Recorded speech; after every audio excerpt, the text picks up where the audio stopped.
नमस्कार, एनजीएन के इस विशेष कार्यक्रम में आप सबका हार्दिक स्वागत है। हमारे साथ आज फिर से जुड़ चुके हैं हमारे सीनियर एडिटर अजीत जी। लोकसभा चुनाव का बिगुल बज चुका है। सभी पार्टियों ने अपने उम्मीदवारों की लिस्ट भी जाहिर कर दी है। उसी बीच गुजरात की अब एक सीट और उसी के उम्मीदवार अब काफी चर्चा में आ रहे हैं, जिनका नाम है परेश धानानी। परेश धानानी को लेकर आज न्यूज चैनल में कई सारी खबर फैल रही है। इसी पे बात करेंगे हमारे सीनियर एडिटर अजीत जी से।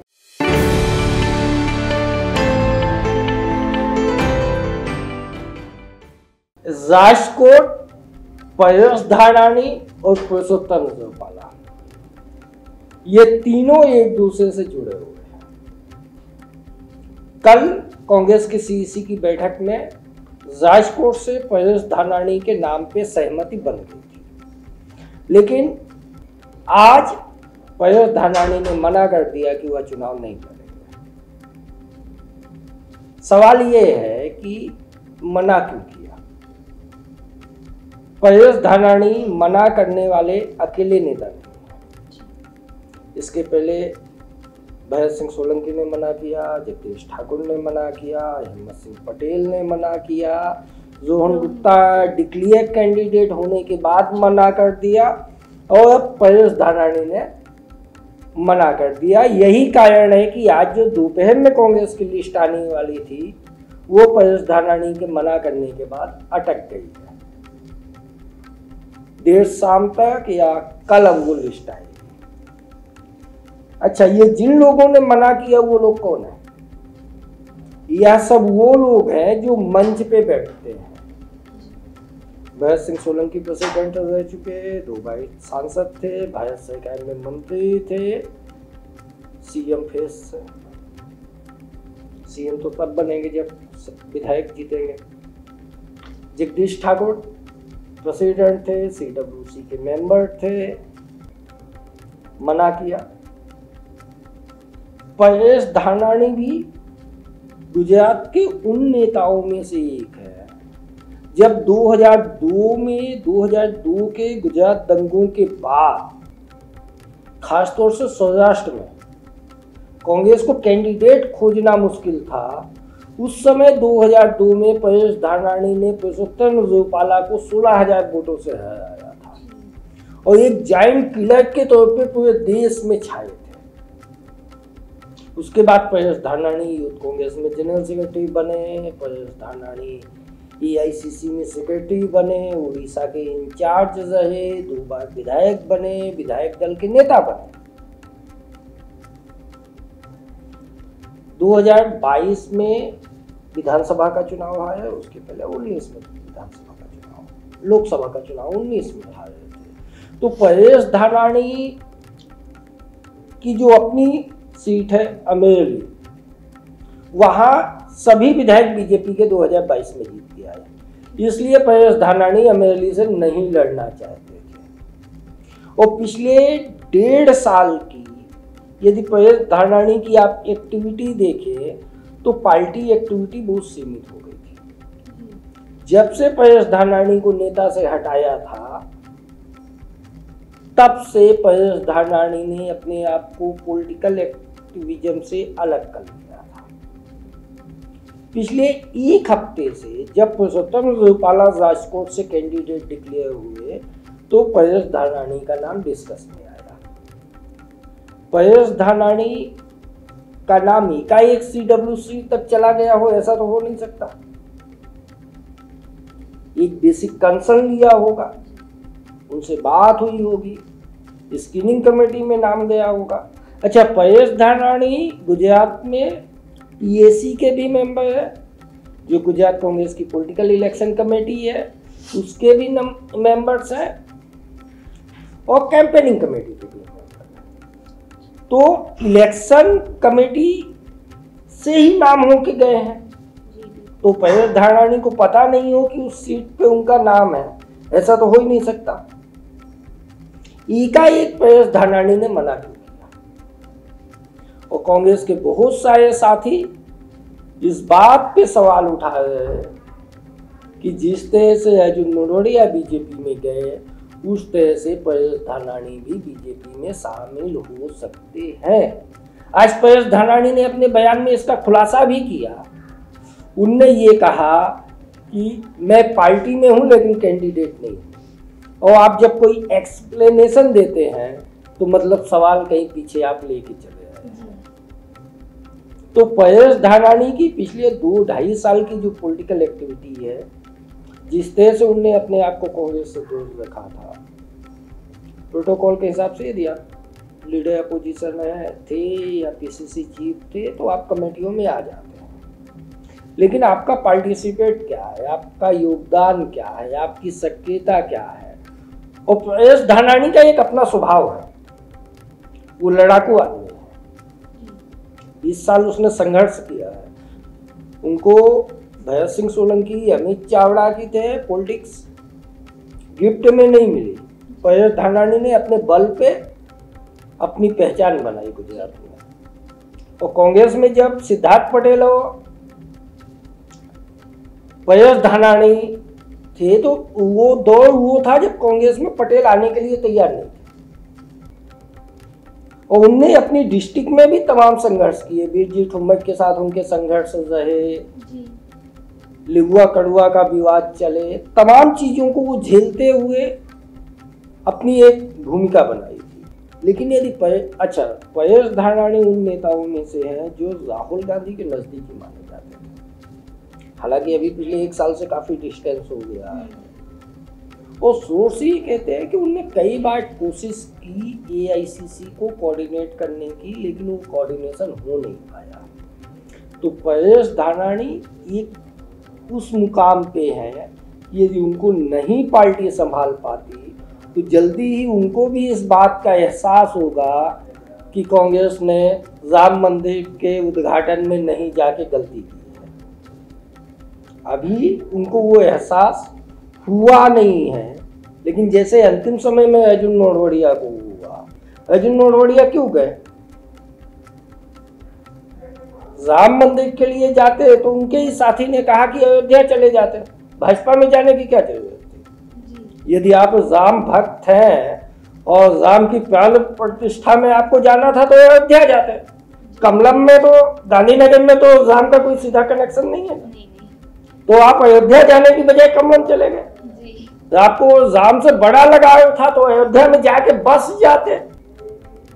लेकिन आपने वो नहीं किया, आप कमलम गए क्योंकि लगाव बीजेपी से था। तो लगाव बीजेपी से था। आपका कमिटमेंट राम से ज्यादा बीजेपी के साथ था। और मैं तो उनके घर भी गया हूँ और ज्यादातर लोग जानते हैं कि अर्जुन भाई के घर में राम की मूर्ति नहीं है। तो परेश धानाणी भी उसी राह पे आगे बढ़ रहे हैं। अब पार्टी उसको कैसे संभालती है? परेश धानाणी राजकोट के साथ सूरत भी उनके समर्थक चाहते थे कि वो सूरत से इलेक्शन लड़ ले। वहाँ मार्जिन बहुत ज़्यादा है, संभावनाएं नहीं है, इसलिए उनने उसको चूज नहीं किया। राजकोट गए और राजकोट में परेश धानाणी का लगभग तय हो गया, सीईसी में तय हो गया। उसके बाद अचानक मना कर देना ये इंडिकेशन दे रहा है कि कांग्रेस में सब कुछ ठीक नहीं चल रहा। तो ये जो भाजपा का भर्ती मेला अभियान है वो खत्म हो गया है ऐसा नहीं है। चुनाव के अंत तक आपको ये भर्ती मेला अभियान देखने को मिलता रहेगा। ये बहुत बड़ा सवाल है कि ये सीनियर लोग हैं, ये जिम्मेदार लोग हैं। यदि जब इस कद के लोग चुनाव लड़ने से मना कर, जगदीश ठाकुर मना करते, भगत सिंह सोलंकी मना करते, रोहन गुप्ता मना करते, हिम्मत सिंह पटेल मना करते, परेश धानाणी मना करते, तो चुनाव को लेके आपकी गंभीरता कितनी है वो पता चलता है। हारना जीतना चुनाव में चलता है, लेकिन यदि नेता हो कि आप फ्रंट में लीडर हो के नहीं जाएंगे तो पीछे जो आपका सोल्जर है उसका माइंडसेट क्या होगा? या तो परेश धानाणी का जब किसी ने फोन पे ही बात की होगी या आमने सामने बात की होगी, पूछा था कि राजकोट के लिए, बिना पूछे तो कंसर्न बनेगा नहीं। उस समय मना करते थे, तो कम से कम आज जो एक निगेटिविटी फैली है वो नहीं फैली। बीजेपी को बिना लड़े परेश धानाणी ने एक बड़ा फायदा पहुंचा दिया राजकोट को। तो सत्येंद्र जोपाला राजकोट के लिए आयातित नेता था। तो एक बड़ा गेन उनको परेश धानाणी ने इस बेस पे दे दिया कि पहले नाम चलाया, बाद में पीछे हट गए, तो वहां के गांव के वर्ग का जो एक संघर्ष का भाव होता है वो अपने आप कम हो जाता है। तो ये कांग्रेस में रणछोड़ बनने का सिलसिला रोहन गुप्ता से होते हुए परेश धानाणी तक आया है, या आगे कहां तक चलेगा ये अभी देखने लायक होगा। जी अजीत जी, आपने अभी जो बात की उसके ऊपर से एक और सवाल मैं आपको करना चाहूँगी कि आपने बोला कि सारे जो सीनियर नेता है, कांग्रेस के जो सारे सीनियर नेता है, वो एक एक करके कांग्रेस की पार्टी गुजरात में छोड़ रहे हैं। तो ये इलेक्शन में कांग्रेस की विपत्तियां गुजरात में कितनी बढ़ सकती है? देखिए, कांग्रेस के नेता पार्टी छोड़े हैं उसमें कोई सवाल नहीं है, लेकिन ये वो नेता है जो पिछले कई बार से संघर्ष कर रहे हैं। कौन गए? और इनका अपना एक इकोनॉमिकल गेन है। ये सब अपने बिजनेस एम्पायर चलाने वाले लोग हैं। परेश भाई 19 का चुनाव हारे, 22 का चुनाव हारे। अर्जुन भाई 98 में पहली बार टिकट मिली, तीसरे नंबर पे थे, जमानत जब्त हो गई। 2002 में पहला चुनाव जीते, सीधे दंडक बने, चीफ व्हिप बने।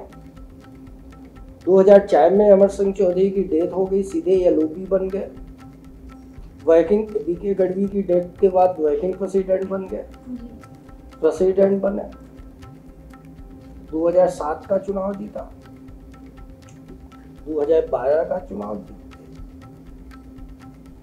पार्लियामेंट लड़े, हार गए। 2022 में जब कांग्रेस के तमाम लोग जीते और कांग्रेस एक लंबे समय के बाद 77 सीट पे आई, तब भी अर्जुन भाई हार गए थे 2017 में। 2022 में एक मामूली मार्जिन से जीते। तो आप 25 साल के करियर के बाद कम से कम कांग्रेस में मिनिस्टर नहीं बन सकते, क्योंकि मिनिस्टर बनने के लिए सरकार बनानी पड़ेगी और सरकार गुजरात में बनती दिखती है।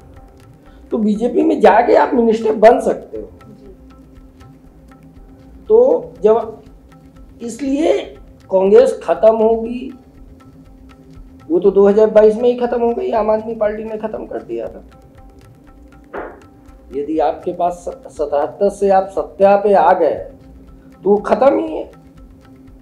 लोकल बॉडी इलेक्शन के रिजल्ट आपके अगेंस्ट है और पार्लियामेंट में आपके जो कैंडिडेट भागना चाहते हैं उसका बड़ा कारण ये है कि वो कांग्रेस इस समय 2 संकट से गुजर रही है।